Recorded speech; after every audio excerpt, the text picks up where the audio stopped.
हाइपोवैलेंट and हाइपरवैलेंट species molecules और compounds. आज की वीडियो में हम समझेंगे हाइपोवैलेंट स्पीसीज क्या होता है एंड हाइपरवैलेंट स्पीसीज क्या होता है। ओके, समझते हैं। सबने ऑक्टेट रूल पढ़ा होगा। ऑक्टेट रूल का मतलब क्या होता है, 8 इलेक्ट्रॉन होने चाहिए उसके वैलेंस सेल में। कोई भी मॉलिक्यूल्स है तो उसका जो सेंट्रल एटम है, बीच का एटम है, उसके वैलेंस सेल में हमारे कितने इलेक्ट्रॉन होना चाहिए, 8 इलेक्ट्रॉन होना चाहिए, 8 इलेक्ट्रॉन होना चाहिए। अब हाइपोवैलेंट क्या होगा, जिसमें जो इलेक्ट्रॉन होंगे वो लेस देन 8 होंगे। ठीक है, लेस देन 8 वैलेंस इलेक्ट्रॉन। और हाइपरवैलेंट क्या होगा, more than 8 valence electron, more than 8 valence electron. ठीक है, इसको अगर हम अच्छे से लिखें तो क्या बोलेंगे हाइपोवैलेंट को, those species which have less than 8 electron in its valence shell.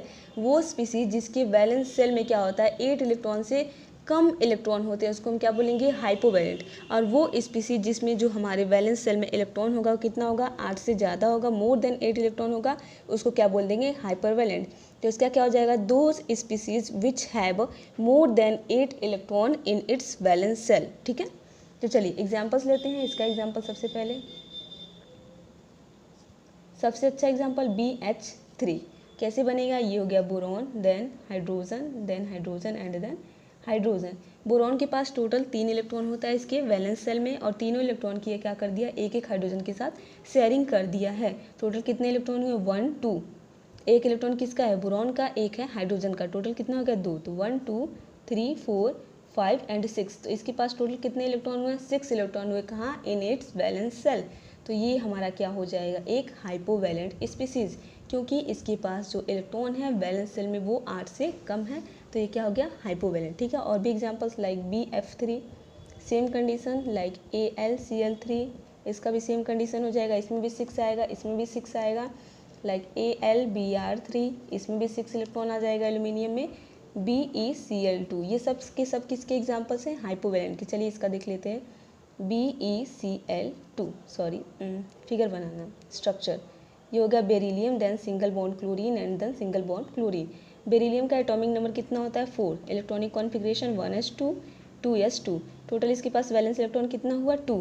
तो इसके पास 2 इलेक्ट्रॉन है, 2 ही इलेक्ट्रॉन है, दोनों इलेक्ट्रॉन की क्या किया है, शेयरिंग कर दिया, एक इलेक्ट्रॉन की इस क्लोरीन के साथ, एक इलेक्ट्रॉन की इस क्लोरीन के साथ। जब ये कर रहा है तो क्लोरीन भी करेगा। टोटल इलेक्ट्रॉन कितना हो गया, 1 2 3 4। तो इसके पास टोटल कितने इलेक्ट्रॉन है, 4 इलेक्ट्रॉन है इन इट्स वैलेंस सेल। तो ये भी हमारा क्या हुआ, एक हाइपोवैलेंट स्पीसीज हुआ। तो ये हमारा किसके बारे में था, हाइपोवैलेंट को। अब क्या पढ़ेंगे, हाइपरवैलेंट। हाइपरवैलेंट क्या होगा, मोर देन 8 वैलेंस इलेक्ट्रॉन होना चाहिए। ठीक है, जैसे एग्जाम्पल हम यहाँ पे लेते हैं, एग्जाम्पल्स PCl5, फॉस्फोरस पेंटाक्लोराइड। ठीक है, ये हो गया हमारा phosphorus, then single bond Cl, single bond Cl, single bond Cl, ये हो गया single bond Cl and then single bond Cl।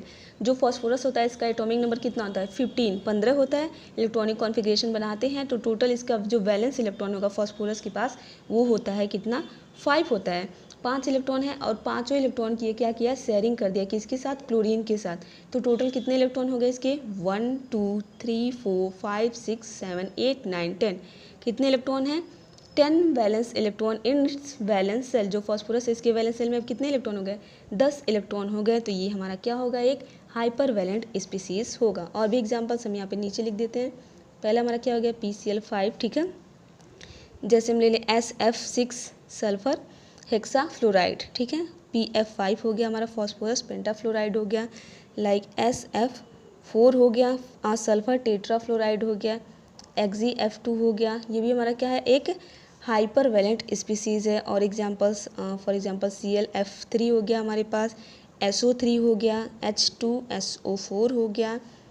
इस पे 12 इलेक्ट्रॉन आ जाएंगे टोटल सल्फर के पास। H3PO4 हो गया फॉस्फोरिक एसिड, तो इसमें भी कितना हो जाएगा, 10 इलेक्ट्रॉन हो जाएगा। BrF3 हो गया। ये सब के सब हमारे किसके एग्जाम्पल्स हो गए, ये सारे एग्जाम्पल्स हैं हाइपरवैलेंट स्पीसीज़ के। सबके पास हमारे मोर देन 8 इलेक्ट्रॉन है इन इट्स वैलेंस सेल। तो ये हमारा पूरा कॉन्सेप्ट किसका था, हाइपोवैलेंट एंड हाइपरवैलेंट। आई होप आपको समझ में आया होगा। अब हम एक क्वेश्चन कर लेते हैं। तो ये हमारे हैं 2 क्वेश्चंस, इसको हम करेंगे। ठीक है, क्वेश्चन क्या है, which of the following species is hypervalent. हमें बताना है इसमें हाइपरवैलेंट स्पीसीज क्या है। ठीक है, पेयर्स में दिया है, 2 करके दिया है। हाइपर वैलेंट क्या होता है? जिसके पास मोर देन 8 वैलेंस इलेक्ट्रॉन हो इन इट्स वैलेंस शेल। तो ये बोरॉन हमने सबसे पहले ही देखा, ये क्या होता है? हाइपोवैलेंट होता है, टोटल इसके पास 6 इलेक्ट्रॉन आते हैं। मीथेन इसके पास टोटल 8 इलेक्ट्रॉन होता है, ये ऑक्टेट रूल का फॉलो करता है। AlCl3 इसके पास भी 6 इलेक्ट्रॉन आता है, जो कार्बन होता है, ये भी इसके पास 8 इलेक्ट्रॉन होता है, तो ये भी ऑक्टेट रूल का फॉलो करता है। ठीक है, टोटल इसके पास 4 वैलेंस इलेक्ट्रॉन होते हैं एंड 4 बॉन्ड ये बना लेता है ऑक्सीजन के साथ। अगर PCl5 का देखें तो ये भी हमने आपको एग्जांपल में बताया, PCl5 टोटल 10 इलेक्ट्रॉन, H2SO4 में सल्फर के पास टोटल 12 इलेक्ट्रॉन। तो ये हमारा क्या होता है? हाइपर वैलेंट स्पीसीज होता है। तो ये ऑप्शन हमारा क्या हो जाएगा? करेक्ट हो जाएगा, सही ऑप्शन हो जाएगा।